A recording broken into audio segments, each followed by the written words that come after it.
சில நேரங்களில் நமக்கு தேவையான பதில்கள் வந்து வெளியில் தான் இருக்குது அப்படின்னு நம்புவோம். நமக்கு மனம் வந்து நிறைய விஷயங்களில் வந்து குழப்பமடைஞ்ச நிலையில் நமக்கு தேவையான பதில்கள் வந்து வெளியில் இல்லைங்க, நமக்குள்ளே தான் இருக்குது. நமக்குள்ளே தான் இருக்குது. இந்த உணர்வை வந்து நம்ம எப்போ உணரலாம்னா அமைதியாக இருக்கிறப்ப இந்த உணர்வு வந்து நமக்கு வந்து வந்துருங்க. இன்றைக்கி நம்ம பார்க்கக்கூடிய ஜென் கதையும் அந்த மாதிரி தான். வாங்க வீடியோக்குள்ளே. நான் உங்கள் Saranya. Welcome to AK Talks. ஒரு ஊரில் மோகன் அப்படிங்கிற வாலிபர் இருக்கார். இந்த வாலிபருக்கு வந்து விவசாயம் பார்க்குறது தான் வேலையாக இருக்குது. விவசாயம் மட்டும் இல்லைங்க, இந்த மாதிரி ஆடு மாடு இந்த மாதிரி எல்லாமே வந்து பார்த்துட்டு இருக்காரு. ஆனால் என்னென்னா யாருக்கிட்டேயுமே வந்து அன்பாக நடந்துக்க மாட்டார். யாரை பார்த்தாலுமே வந்து எரிஞ்செறிஞ்சு விழுவார். ஆனால் வந்து குறை என்னமோ இவர்கிட்ட தான் இருக்குது. எல்லாரையுமே வந்து இவர் குறை சொல்லுவார். எனக்கு மனைவி சரியில்லை, குழந்தைகள் சரியில்லை, நண்பர்கள் சரியில்லை, என்னை சுற்றி உள்ளவங்க சரியில்லைன்னு சொல்லி இந்த மாதிரி எல்லாருமே என்கிட்ட வந்து அவங்க தான் கோபமாக நடந்துக்கிறாங்க, அதனால் நான் கோபமாக இருக்கேன் அப்படின்னு சொல்லி எல்லாருக்கிட்டையுமே வந்து கோபமாக நடந்துப்பார். அதனாலேயே என்னமோ யாருமே வந்து இந்த மோகன்கிட்ட சரியாக வந்து பழக மாட்டாங்க, கட்டின மனைவி உட்பட, குழந்தைகள் உட்பட. இப்படி இருக்கிறப்ப ஒரு நாள் என்ன ஆகுதுன்னா, மோகன் வந்து தன்னுடைய வேலையெல்லாம் முடிச்சுட்டு ஒரு வயல் பக்கம் நடந்து போயிட்டுருக்கப்ப அங்கே ஒரு மரத்தை பார்க்குறாரு. அந்த மரத்துக்கு அடியில் ஒரு சாந்தஸ்வ ரூபமாக ஒரு குரு ஒருத்தர் வந்து தூங்கிட்டு இருக்காரு. கிட்ட போய் பார்த்தா யாருன்னு பார்த்தா ஒரு ஜென் குரு. அவருடைய முகத்தை பார்க்குறதுக்கு அவ்வளோது ஒரு அமைதியாகவும் சாந்தமாகவும் இருக்குது. இதை பார்த்த உடனே மோகனுக்கே அப்படி ஒரு சந்தோஷம். மோகன் வந்து ஜென் குரு வந்து தூங்கிட்டு இருக்காரு அப்படின்னு சொல்லி உட்காந்துருக்காரு. இப்போதைக்கு ஜென் குரு வந்து தூங்கி எழுறாரு. எழுந்தவனே மோகனை பார்க்குறாரு. நீ யாருப்பா, இங்கே வந்து ஏன் உட்காந்துருக்கேன்னு சொல்லி ஜென் குரு கேட்குறாரு. கேட்டோடனே மோகன் சொல்கிறாரு, ஐயா உங்களை பார்த்தோன்னே எனக்கு அப்படி ஒரு சந்தோஷமாக இருக்குது. உங்கள் முக பாவனை, நீங்கள் அப்படி ஒரு அமைதியாக இருக்கீங்க, சாந்தோஷ்ப ரூபமாக இருக்கீங்க. இந்த அமைதி எனக்குள்ளே இல்லை. நான் யாரை பார்த்தாலுமே கோபமாக இருக்கேன்.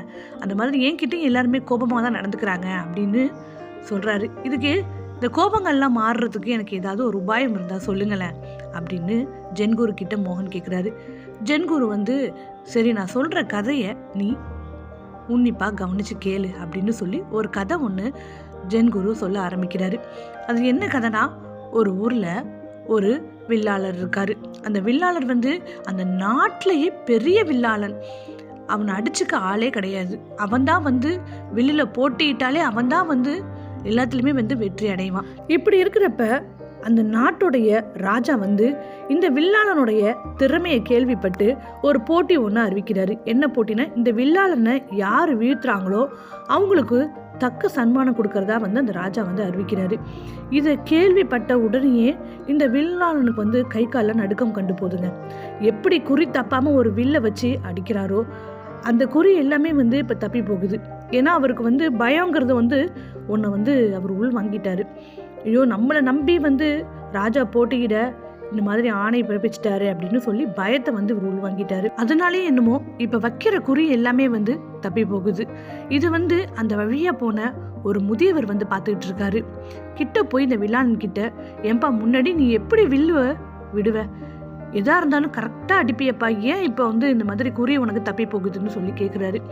உடனே இந்த வில்லாளன் வந்து, எனக்கே தெரியல ஐயா, இந்த மாதிரி ராஜா எப்போ போட்டின்னு சொல்லிட்டாரோ உடனே எனக்கு வந்து எனக்குள்ள ஒரு தடுமாற்றம் என்னை வந்து தடுக்குது. பயங்கிறத வந்து நான் உள்வாங்கிட்டேன்னா என்னன்னு தெரியல, இதுலேருந்து வெளியில் எப்படி வருதுன்னு தெரியல, ராஜா வேற என்னை நம்பி போட்டியை வந்து ஆரம்பிச்சிட்டாரு அப்படின்னு சொல்லி இந்த வில்லாளன் வந்து அந்த முதியவர்கிட்ட கேட்குறாரு. முதியவர் உடனே இந்த வில்லாளன் கிட்ட, வா நம்ம வந்து நடந்துக்கிட்டே பேசலாம் அப்படின்னு சொல்லி அந்த முதியவர் வந்து நடந்துக்கிட்டு இந்த வில்லாளன் கிட்ட பேச்சை வந்து கொடுக்க ஆரம்பிக்கிறாருங்க. ஏன்பா, இந்த குறியை வந்து நீ எப்படி தப்ப விடலாம், எப்படி குறி பார்த்து அடிப்ப அப்படின்னு சொல்லி அந்த முதியவர் கேட்குறாருங்க. அதாங்க எனக்கும் தெரியல அப்படின்னு சொல்லி பதிலளிக்கிறாரு இந்த வில்லாளன். உடனே முதியவர் சொல்கிறாரு, சரி ஒன்று செய், இப்போ உன்னை சுற்றி என்னென்னலாம் இருக்குது அப்படிங்கிறத கவனிச்சு என்கிட்ட சொல்லு அப்படின்னு சொல்லி இந்த முதியவர் கேட்குறாருங்க. உடனே இப்போ வந்து வில்லாளன் வந்து பக்கத்தில் மரம் இருக்குது, அந்த மரத்தில் இலைகள் இருக்குது, அது மேலே ஒரு செடி ஓடுது, பழங்கள் இருக்குது, பூக்கள் இருக்குது, இந்த மாதிரி சுற்றி பறவைகள் ஓடுது, அந்த மாதிரி காற்று அடிக்குது, காற்று இந்த திசையை நோக்கி போகுது அப்படின்னு சொல்லி தன்னை சுற்றி என்னென்னலாம் இருக்கோ அதெல்லாம் வந்து இப்போ அந்த முதியவர்கிட்ட இந்த வில்லாளன் சொல்கிறாரு. சொன்னோடனே இப்போ முதியவர் கேட்குறாரு, ஒன்று நீ வந்து சொல்ல மறந்துட்ட பற்றியா, கரெக்டாக தான் சொல்லியிருக்க, இருந்தாலும் ஒன்று சொல்ல மறந்துட்ட பற்றியா, இப்போ நீ இங்கே தான் இருக்க, நானும் இங்கே தான் இருக்கேன், நம்ம 2 பேரும் இங்கே தான் இருக்கோம் அப்படிங்கிறத வந்து நீ சொல்லலை பத்தியா? நானும் இங்கே தான் இருக்கேன் அப்படின்னு ஒரு வார்த்தை உன் வாயிலேருந்து வரல பத்தியா? இப்போ நீ இங்கே தானே இருக்க அப்படின்னு சொல்லி இந்த முதியவர் வந்து கேட்குறாருங்க. கேட்டவுடனே இந்த வில்லாளனுக்கு வந்து ஒன்றுமே புரியல. நானும் இங்கே இருக்கிறேன் அப்படிங்கிறதுக்கு என்ன அர்த்தம் ஐயா அப்படின்னு சொல்லி கேட்குறாரு. கேட்டவுடனே இப்போ முதியவர் வந்து பதிலளிக்க ஆரம்பிக்கிறாரு. இப்போ நீ பிரச்சனைகள் வந்து வெளியில் தான் இருக்குன்ட்டு நினைக்கிற, வெளியில் கிடையாது. இந்த பிரச்சனைகள்ங்கிறது உனக்குள்ளே தான் இருக்குது. அந்த பயங்கிற ஒரு காரணியை நீ உள்ளார வாங்கினதுனால தான் இப்போ வந்து அந்த வில்லை வந்து கரெக்டாக உன்னால் செலுத்த முடியலை. எப்போ ராஜா போட்டின்னு அறிவிச்சாரோ அப்போதைக்கு நீ பயங்கிறத வந்து நீ உள் வாங்கினதுனால அது பயங்கிறது வந்து உன்னை ஆட்கொண்டுடுச்சு. அதனால தைரியங்கிறத வந்து நீ இழந்துட்ட. அதனால தான் உன்னால் வந்து முழு கவனத்தையுமே வந்து இந்த வில்லில் செலுத்த முடியலை. எப்படி நீ உன்னுடைய கவனம் வந்து முன்னாடி முழுவதும் இதில் இருந்துச்சோ இப்போ கவனம் இல்லாததுக்கு காரணம் இதுதான். அந்த மாதிரி தான் நமக்கு பிரச்சனைகள் வந்து எப்போதுமே வந்து வெளியில் கிடையாது, நமக்குள்ளே தான் இருக்குது. தீர்வும் நமக்குள்ளே தான் இருக்குது. அதை உணர்ந்து பாரு. இப்போ போட்டியாளர்கள் யாருமே இல்லை, நான் தான் சிறந்த வில்லாளன் அப்படின்னு நினச்சி பாரு. உனக்குள்ளே தைரியத்தை வளர்த்துக்க அப்படின்னு இந்த முதியவர் சொல்கிறாருங்க. இது கேள்விப்பட்டவுடனே வில்லாளரும் வந்து தான் இந்த உலகத்திலே பெரிய வில்லாளன் அப்படின்னு சொல்லி நினச்சி போட்டியை வந்து எதிர்கொள்கிறாருங்க. முழு தைரியத்தோடு அந்த போட்டியை வந்து எதிர்கொள்கிறாரு. அதே மாதிரி போட்டியில் வெற்றி அடைகிறாருங்க. அந்த ராஜாவுக்கும் ஒரே பெருமையாக இருக்குது. இப்போ இந்த கதையை வந்து ஜென்குரு அந்த மோகன்கிட்ட சொல்லி முடிக்கிறாரு. இந்த கதையிலேருந்து நீ என்ன தெரிஞ்சுக்கிட்ட? இப்போ மற்றவங்க தான் என்னை பார்த்து கோவப்படுறாங்க, அதனால தான் நானும் கோவப்படுறேன், அதனால தான் எனக்கு வந்து கோபம் அதிகமாக வருதுன்னு நீ சொல்கிறீல. இந்த கதையில் இந்த வில்லாளன் வந்து பிரச்சனை எப்படி அவனுக்குள்ளே தான் இருக்குது, அந்த பயங்கிறத வந்து அவன் உள் வாங்கினதுனால தான் அவனால் இந்த போட்டியில் வெற்றி பெற முடியாமல் அவன் வந்து யோசிச்சுக்கிட்டு இருந்தான். இப்போ வந்து தைரியம் வந்து அவனுக்கு கிடச்சிடுச்சு. அவனுக்குள்ளே உள்ள பிரச்சனை என்னன்னு அவன் புரிஞ்சுக்கிட்டான். அதே மாதிரி இப்போ இந்த கோபம் வந்து வெளியில் இருக்கா இல்லை உனக்குள்ளே இருக்கா அப்படிங்கிறத முதல்ல உனக்குள்ளே தேடு அப்படின்னு ஜென்குரு சொல்கிறாருங்க. இப்போ தான் வந்து மோகன் வந்து உணர்றாரு. நம்ம எப்போதுமே வந்து கோவப்பட்டா நம்ம மனைவி, நம்ம குழந்தைகள், வெளியில் எல்லாருமே நம்ம வந்து குறை சொல்லிக்கிட்டு இருப்போம். ஆனால் இப்போ வந்து முதலாக தன்னை உணர்ந்து பார்க்குறாங்க மோகன். இந்த மாதிரி தொடர்ந்து 1 மாதம் வந்து அவனையே உணர்ந்து பார்க்குறான். இப்போ மோகனுக்கு வந்து இது ஒரு பயிற்சி மாதிரியே போயிடுது. இப்போ அவனையே கவனிக்க ஆரம்பிக்கிறான்.